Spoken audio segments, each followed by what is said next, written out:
Et comment, ça va? Dans l'Arctique, les géologues Julia et Oscar mènent des expériences en installant des explosifs sous l'eau. À ce moment, ils reçoivent un appel les alertant d'une tempête. Ils doivent donc partir immédiatement. Non loin de là, un sous-marin russe détecte des bruits de haute intensité d'origine inconnue. À la surprise de l'équipage, le fond de la mer semble s'élever. Les capteurs de Julia s'affolent juste avant que la glace autour de leur campement ne commence à se rompre. Elle veut récupérer ses recherches avant de partir, mais il n'y a pas de temps. Alors Oscar la traîne jusqu'à la motoneige. Dans le sous-marin, l'équipe détecte que les sons sont d'origine biologique et se prépare à des manœuvres d'évitement. Cependant, le sous-marin est soudainement heurté par quelque chose dans l'eau. À la surface, Oscar et Julia tentent de s'échapper le plus rapidement possible, tandis que la glace continue de se fissurer derrière eux. Malheureusement, des fissures apparaissent également devant eux et la motoneige est poussée par la glace qui se soulève. Le duo est projeté avant que le véhicule n'explose et ne coule. Peu de temps après, leur campement explose également et les scientifiques restants sombrent lentement vers la mort. Le sous-marin continue de subir des dommages et les hommes peinent à rester assis alors que tout tremble. Après un effort, ils parviennent à ouvrir le feu et la lumière révèle d'énormes tentacules dans l'eau. Un homme est projeté contre une vitre et s'évanouit à cause de ses blessures. Un autre officier parvient à lancer la bouée d'urgence avant que le sous-marin ne coule. Au quartier général de la marine russe, ils sont informés de la disparition du sous-marin. Comme ils transportaient des armes très importantes, ils envoient une équipe de secours pour les récupérer ou les détruire. La mission sera dirigée par Victor, le frère du capitaine du sous-marin disparu. Sa famille craint qu'il ne disparaisse également et sa mère lui donne la montre de son père décédé comme porte-bonheur. Cette nuit-là, Victor arrive au quai et découvre que l'ami de son père, l'amiral Olshansky, participera également à la mission. Le second craint qu'Olshansky ne soit trop vieux et grincheux pour la tâche. Lorsque Victor entre dans le sous-marin, de nombreux membres d'équipage se plaignent d'avoir été rappelés de leurs vacances. Pendant ce temps, Julia et Oscar errent au milieu d'une tempête de neige en essayant d'obtenir un signal sur leur téléphone portable. Julia est distraite par l'écran et manque de tomber dans un gouffre, mais Oscar la retient à temps. À ce moment, le téléphone capte enfin un signal provenant d'une plateforme pétrolière et passe un appel. Cependant, la tempête fait trop de bruit et les travailleurs ne comprennent pas ce qu'elle dit. Le signal se perd rapidement et l'appel est scoopé. Désespéré, Oscar lance une fusée de détresse avant de s'évanouir. Le matin, le sous-marin arrive sur les lieux de la disparition. Après de nombreux préparatifs, ils plongent enfin. L'équipage remarque qu'Olshansky emmène Victor dans une salle privée avec d'autres officiers et les oblige à lire un rapport qui les laisse visiblement secoués. Bientôt, des rumeurs sur la disparition du sous-marin précédent commencent à circuler. De retour à Julia et Oscar, ils sont surpris de découvrir la bouée coincée dans la glace. Réalisant que quelqu'un viendra la chercher, ils décident d'arrêter d'errer et d'attendre sur place. Lorsque le sous-marin capte le signal de la bouée, il se dirige immédiatement dans cette direction. Soudain, plusieurs baleines encerclent le sous-marin et l'équipage tente de plonger sans les blesser. L'une des baleines heurte accidentellement une hélice. Alors Olshansky ordonne d'activer le sonar, ignorant les préoccupations de Victor quant au fait de blesser les animaux. Lorsqu'ils activent le sonar, les baleines s'enfuient mais reviennent bientôt. L'équipage est indécis jusqu'à ce qu'ils se rendent compte qu'elles partent pour de bon cette fois. On découvre qu'il y a un bruit de basse fréquence dans la zone et que le fond de la mer s'élève. Un énorme tentacule surgit dans l'obscurité et tue une baleine d'un seul coup. L'équipage du sous-marin s'inquiète car il ne peut pas identifier le son alors que le radar détecte quelque chose de grand qui s'approche. Pensant que cela pourrait être un ennemi, Olshansky veut ouvrir le feu, mais Victor soutient qu'il n'y a aucune certitude et ordonne de trouver un endroit pour se cacher. Le sous-marin s'engage dans une fissure de la paroi de glace, tremblant chaque fois que la glace le heurte et se brise. Le bruit sur le radar augmente et fait mal aux oreilles de ceux qui portent des écouteurs. L'ennemi mystérieux les poursuit jusqu'à ce que la paroi bloque le chemin. Heureusement, le poursuivant est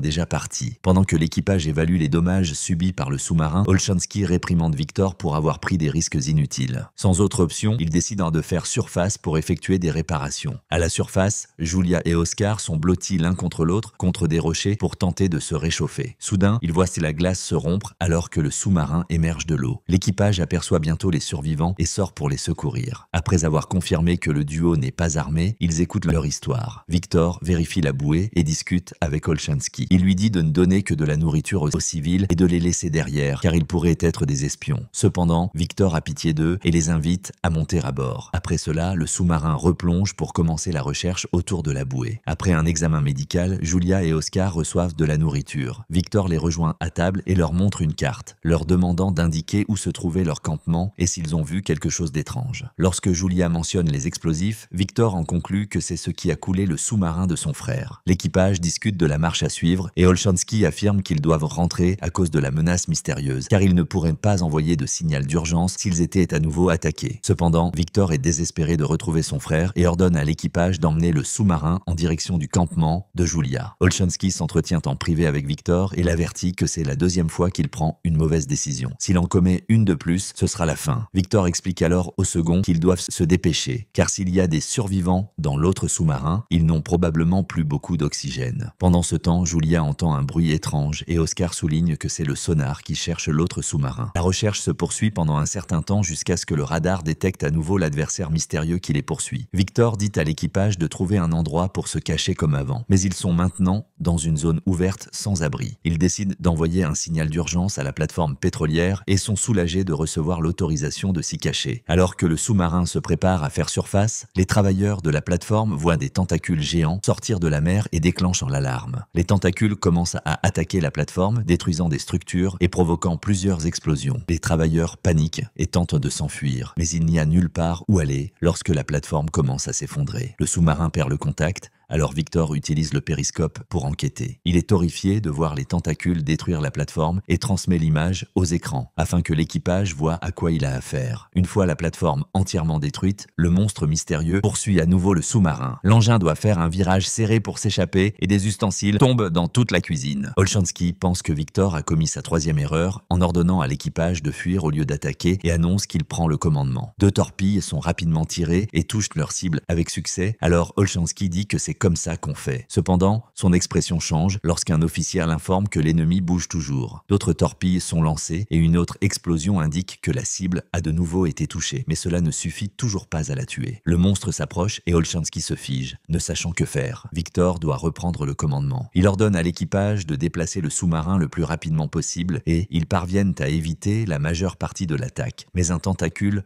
frôle encore l'engin et cause des dégâts. Tout le monde tombe et Victor se cogne la tête, restant abasourdi. Certains ordinateurs sont en court-circuit et l'un d'eux écrase même un homme. Le sous-marin commence à couler et l'animal en profite pour frapper à nouveau. Une explosion se produit dans le compartiment des torpilles, déclenchant un incendie. Il coupe la ventilation et scelle l'endroit, laissant 7 personnes à l'intérieur pour éteindre les flammes. Un autre coup de tentacule fait couler le sous-marin encore plus vite et le radar montre que la créature les encercle de tous côtés. Une observation plus attentive révèle enfin qu'il s'agit d'un kraken. Comme ils ne peuvent pas utiliser les dernières torpilles, l'équipage discute des options et Victor ordonne le mode silencieux, car les créatures marines chassent généralement au son. Les travailleurs doivent cesser de combattre le feu pour le moment, ce qui fait augmenter les niveaux de monoxyde de carbone dans le compartiment des torpilles. Tandis que le son de la créature fait mal aux oreilles de l'opérateur des communications, les hommes à l'intérieur se demandent s'ils vont mourir là. Heureusement, le plan de Victor fonctionne et le kraken s'en va. L'équipage peut maintenant se déplacer à nouveau,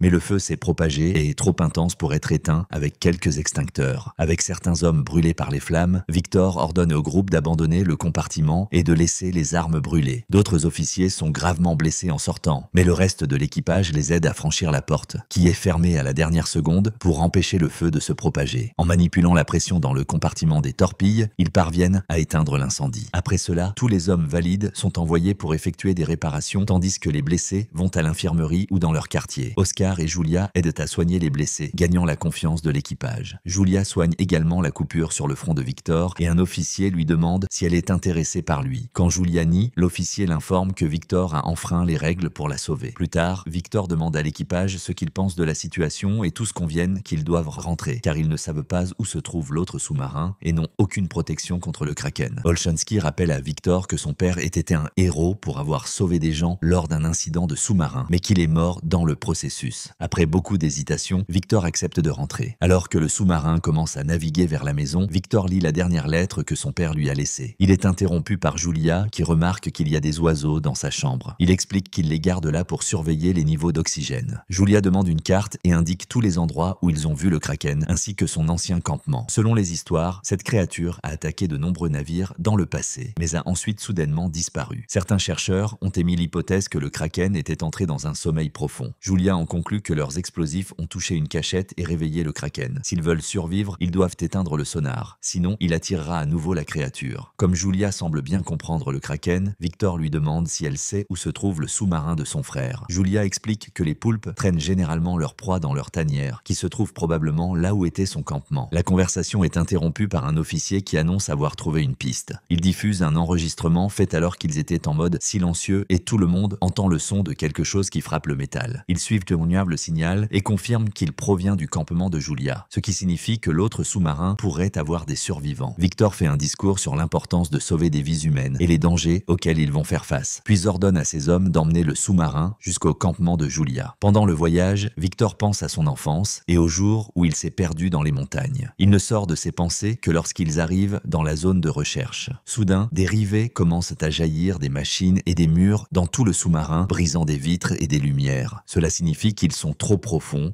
Alors, ils font remonter un peu le sous-marin. Un officier se rend compte qu'ils ont trouvé un abîme sans fond et Victor veut envoyer le mini-sous-marin pour enquêter. Comme l'un des pilotes a été blessé lors de l'attaque, Victor se porte volontaire pour le remplacer et laisse Olchanski aux commandes. Le mini-sous-marin part avec Victor et 2 officiers. Ils entendent le métal craquer pendant la descente car ils n'étaient jamais allés aussi profond auparavant. La pression commence bientôt à affecter la coque, donc s'ils ne trouvent pas quelque chose rapidement, ils devront remonter. Lorsqu'ils entendent un écho, ils suivent cette direction et découvre des centaines de navires coulés. Cela confirme que la théorie de Julia et les mythes étaient corrects. Finalement, il trouve l'autre sous-marin et remarque les dommages qu'il a subis. Heureusement, la partie avant est encore intacte, ce qui indique qu'il pourrait y avoir des survivants. L'équipe tente d'arrimer le mini-sous-marin sur l'autre, ce qui est plus difficile qu'il n'y paraît à cause des forts courants. Après de gros efforts, ils réussissent à la connexion. Victor met alors son équipement de plongée et passe dans l'autre sous-marin. Il frappe à l'écoutille avant de l'ouvrir et est ravi de découvrir que l'équipage a survécu, y compris son frère Alexander. Ils transmettent la nouvelle au sous-marin principal et tout le monde se réjouit. Alexander explique qu'il a laissé le sous-marin en mode silencieux depuis leur capture et n'envoyait un signal que de temps en temps pour éviter d'attirer l'attention du Kraken. Victor envoie le maximum de survivants pouvant tenir dans le mini-sous-marin, mais il est clair qu'il faudra 2 voyages pour sauver tout le monde. Il décide de rester avec son frère et un mécanicien prendra la place du dernier pilote. Le mini-sous-marin installe un tracker sur la coque avant pour les localiser plus tard, mais ils doivent le désactiver en réalisant qu'il pourrait attirer le Kraken. Lorsque le mini-sous-marin décolle enfin, l'épave du sous-marin tremble de partout, mais heureusement ne s'effondre pas. Ils arrivent bientôt au sous-marin principal et commencent immédiatement à soigner les survivants. Le pilote remplaçant est trop malade pour faire un autre voyage, alors Julia demande de l'aide à Oscar. Oscar a de l'expérience avec les sous-marins et accepte d'y aller. Tandis que le mini-sous-marin part, Olchanski voit sur le radar que le Kraken se déplace à nouveau. Pendant ce temps, Victor et Alexander décident de récupérer les armes que leurs supérieurs ont demandées. Ils entrent dans la zone détruite, y trouvant les codes à l'intérieur d'un coffre-fort. Mais lorsqu'ils essaient de les utiliser sur l'ordinateur, le système ne répond pas. Victor refuse d'abandonner et, après avoir testé plusieurs boutons, parvient enfin à activer l'ordinateur et est heureux de voir que les armes fonctionnent toujours. L'impulsion électromagnétique générée est captée par le mini-sous-marin, qui commence à la suivre. Dans le sous-marin principal, l'équipage est terrifié de voir le Kraken s'approcher de trop près. Il se dépêche de poser le sous-marin au fond de la mer et active le mode silencieux. Le Kraken pousse un énorme rocher qui heurte le sous-marin et les rivets recommencent à sauter à cause de la pression. L'eau commence à s'infiltrer dans l'un des compartiments et l'équipage craint de ne pas pouvoir maintenir le mode silencieux très longtemps. Au même moment, le mini-sous-marin atteint l'épave et, pendant l'arrimage, active accidentellement le tracker. Le Kraken est sur le point d'attaquer le sous-marin principal, mais à ce moment-là, il capte le signal du tracker et commence à nager vers sa tanière. Olchanski ordonne immédiatement à l'équipage de saisir cette chance pour remonter à la surface. Pendant ce temps, Victor rampe à travers un conduit pour atteindre la salle des torpilles, bloquée par les débris. Alexander entend le mini-sous-marin s'arrimer et ordonne à son équipe d'embarquer pendant qu'il attend son frère. Finalement, Victor arrive dans la salle d'armes et commence à insérer les codes dans les torpilles, pendant qu'Alexander